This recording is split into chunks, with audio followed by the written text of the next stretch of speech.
दोबारा नीट परीक्षा कराने की जो याचिका है वो खारिज कर दी गई है। सुप्रीम कोर्ट ने एनटीए को आगे से ध्यान रखने की सलाह दी है और सुप्रीम कोर्ट ने यह भी कहा है कि ऐसी लापरवाही से बचना चाहिए। सुप्रीम कोर्ट ने यह कहा कि व्यापक स्तर पर चूंकि पेपर लीक नहीं हुआ है इसीलिए दोबारा एग्जाम नहीं होगा।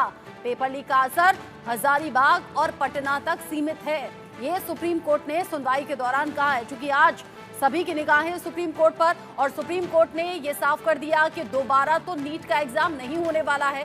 साथ ही साथ एनटीए जिस पर पूरी जिम्मेदारी एग्जाम कराने की थी, एनटीए को कहा गया है कि आगे से ऐसी लापरवाही को लेकर आपको ज्यादा ध्यान रखने की जरूरत है। ज्यादा ध्यान रखने की सलाह सुप्रीम कोर्ट ने एनटीए को दी है और ये कहा है कि ऐसी लापरवाही से बचना चाहिए। लेकिन साथ ही साथ सुप्रीम कोर्ट ने यह भी माना कि व्यापक स्तर पर यह धांधली नहीं हुई है, सिर्फ हजारीबाग और पटना तक ही ये बात सीमित है। सुप्रीम कोर्ट ने एनटीए को आगे से ध्यान रखने की सलाह देने के साथ ये बता दिया कि नीट एग्जाम फिर से नहीं होगा, दोबारा से पेपर नहीं होगा। पेपर लीक का असर हजारीबाग और पटना तक सीमित है, ये सुप्रीम कोर्ट ने कहा है। ये जो पूरी खबर है ये 24 लाख परिवारों के लिए है, उन परिवारों के लिए जहां से उनके अपने बच्चों ने नीट का एग्जाम दिया था और उसमें धांधली की खबरों के बाद देश के अलग अलग हिस्सों में विरोध प्रदर्शन के लिए लोग सड़कों पर आ गए थे, स्टूडेंट सड़कों पर आ गए थे। लेकिन अब सुप्रीम कोर्ट ने ये साफ कर दिया है कि ये जो लापरवाही हुई है, ये जो धांधली सो कॉल्ड हुई है, ये ऐसा नहीं है कि बहुत व्यापक स्तर पर हुई है, लार्ज स्केल पर नहीं हुई है, ये हजारीबाग और पटना तक सीमित है। यानी झारखंड और बिहार से इसका कनेक्शन सुप्रीम कोर्ट ने मान लिया है और सुप्रीम कोर्ट ने कहा है कि एक तरफ एक्शन में सीबीआई है, दूसरी तरफ लापरवाही जरूर हुई है लेकिन हाँ इतनी बड़ी नहीं हुई है कि पूरे देश में फिर से नीट का एग्जाम कराना हो। ऐसे में सुप्रीम कोर्ट ने यह साफ कर दिया कि दोबारा एग्जाम नहीं होगा। जो दोबारा नीट का एग्जाम कराने की याचिका थी वो कोर्ट ने खारिज कर दी है। कोर्ट ने ये बता दिया है कि दोबारा नीट का एग्जाम नहीं होगा। एग्जाम हो चुका है लेकिन हाँ जो धांधली हुई है, जो गड़बड़ी हुई है उस पर सुप्रीम कोर्ट की निगाहें हैं, ये साफ सुप्रीम कोर्ट की तरफ से कर दिया गया। नीट पेपर लीक मामले को लेकर इस वक्त का सबसे बड़ा अपडेट, इस वक्त की सबसे बड़ी खबर जो कि सीधे सुप्रीम कोर्ट से मिल रही है। व्यापक स्तर पर पेपर लीक नहीं हुआ है, व्यापक स्तर पर पेपर में धांधली नहीं हुई है, इसीलिए दोबारा नीट की परीक्षा कराने की जो याचिका लगाई गई थी कोर्ट में, चूंकि कोर्ट अलग अलग याचिकाओं को सुन रहा है, इसमें अलग अलग याचिकाओं में दोबारा से एग्जाम कराने की याचिका भी शामिल थी। सुप्रीम कोर्ट ने माना है कि हजारीबाग और पटना तक ही पेपर लीक का कनेक्शन है। ऐसे में बहुत व्यापक स्तर पर, बहुत बड़े स्केल पर ये धांधली या ये पेपर लीक नहीं हुआ है, इसीलिए दोबारा एग्जाम नहीं होगा। सुप्रीम कोर्ट से इस वक्त का सबसे बड़ा अपडेट। साथ ही साथ वो तस्वीरें भी आप देख रहे हैं जो देश के अलग अलग हिस्सों से अलग अलग वक्त पर सामने आई, जहां पर नीट एग्जाम में हुई धांधली को लेकर जो छात्र हैं उनका गुस्सा फूट पड़ा। कईयों ने कोर्ट का रुख कर दिया, कई सड़क पर रहे और अलग अलग तरीके से इस परीक्षा का विरोध होता रहा। इसी सिलसिले में एनटीए में जो पूर्व डीजी रहे सुबोध, उन्हें तक उनके पद से हटा दिया गया क्योंकि धांधली सामने आई। और जो सीबीआई का एक्शन है उसमें 40 गिरफ्तारियां अब तक हो चुकी हैं।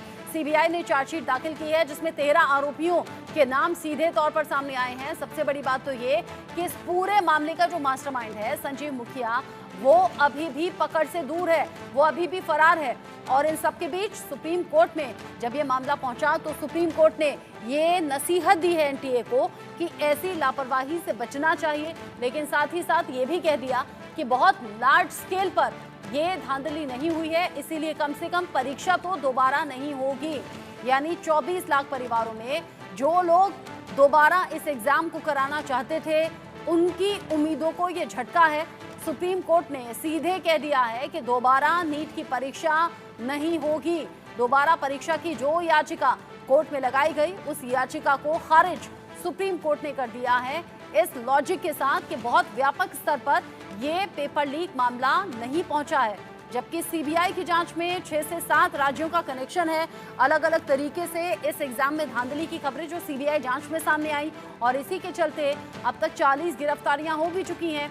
अभी भी जो मुख्य सरगना है, जो संजीव मुखिया है, जो मेन इस मामले में दोषी है, वो संजीव मुखिया अभी भी पकड़ से दूर है, अभी भी गिरफ्तारी उसकी नहीं हुई है। लेकिन जो अलग अलग किरदार इस पूरे मामले में हैं, जो नीट परीक्षा मामले से जुड़ी धांधली में इन्वॉल्व रहे, वो अलग अलग भूमिका वाले आरोपी सीबीआई के पकड़ में हैं। और इन सब के बीच सुप्रीम कोर्ट ने सुनाया है बड़ा फैसला। आयुष मेरे साथ में जुड़ गए हैं। आयुष, क्या हुआ है कोर्ट में? क्या साफ मना कर दिया गया है दोबारा एग्जाम नहीं होगा?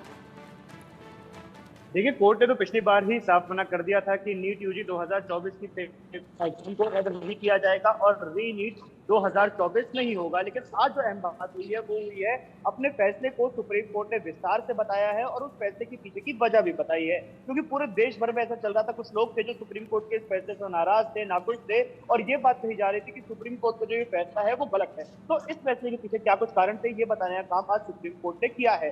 सबसे अहम बात जो सुप्रीम कोर्ट ने बोली है वो ये है कि सिर्फ पटना और हजारीबाग तक ही ये जो पेपर लीक था ये सीमित था। क्योंकि सुप्रीम कोर्ट ने शुरुआती सुनवाई में बात कही थी कि अगर ये पेपर लीक व्यापक होगा तभी सुप्रीम कोर्ट जो है इस पे कोई कड़ा फैसला लेगा, जिसमें पेपर कैंसिल करना और री रीड कराना हो सकता है। लेकिन कोर्ट में ये बात साबित नहीं हो पाई कि जो पेपर लीक का पैमाना था ये बहुत व्यापक था, बहुत बड़ा था। इस वजह से सुप्रीम कोर्ट ने पेपर लीक की बात को मना कर दिया, इनकार कर दिया। दूसरी अहम बात जो बोली गई वो ये है कि प्रणालीगत स्तर पर कहीं पर भी हेरफेर नहीं हुई है, यानी जो पूरी व्यवस्था थी इसके साथ छेड़खानी नहीं हो पाई। हाँ, ये कह सकते हैं कि दो जगहों पर थोड़ी सी हेरफेर हुई, कई जगहों पर पेपर लीक हुए, सॉल्वर गैंग एक्टिव हुआ, कुछ लोगों की गिरफ्तारियां भी हुई। लेकिन जो पूरी प्रणाली थी, प्रणाली में देखिए क्या आता है। सबसे पहले पेपर बनना, पेपर बनने से लेकर पेपर डिस्ट्रीब्यूशन से बच्चों के पास पहुंचना और उसके बाद ओएमआर शीट को वापस एनटीए तक पहुंचाना, जिसके बेसिस पर मार्किंग होती है। तो ये पूरी प्रणाली जो थी उसमें सिर्फ कुछ जगहों पर छोटी त्रुटियां थी, पूरी प्रणाली फेल नहीं हुई थी, सिस्टम कोलैप्स नहीं हुआ था, जिसकी वजह से इस एग्जाम को कैंसिल नहीं किया गया। ये कुछ अहम बातें सुप्रीम कोर्ट ने बोली और ये जाननी जरूरी इसीलिए है क्योंकि इसी के आधार पर सुप्रीम कोर्ट ने अपना पिछला फैसला सुनाया था, जिसमें सुप्रीम कोर्ट ने बात बोली थी कि नीट यूजी 2024 का एग्जाम पेपर कैंसिल नहीं किया जाएगा। जी, नीट एग्जाम दोबारा नहीं होगा, ये सुप्रीम कोर्ट ने इंडिकेशंस दे दिए थे। आज रीजन भी बता दिया है कि हजारीबाग से पटना तक ही इसके कनेक्शन है, बहुत लार्ज स्केल पर ये धांधली नहीं हुई है। साथ ही साथ एनटीए को नसीहत भी दे दी है। आयुष ने सभी जानकारियां हमारे दर्शकों तक पहुंचाई हैं। आयुष, बहुत शुक्रिया। आगे जो भी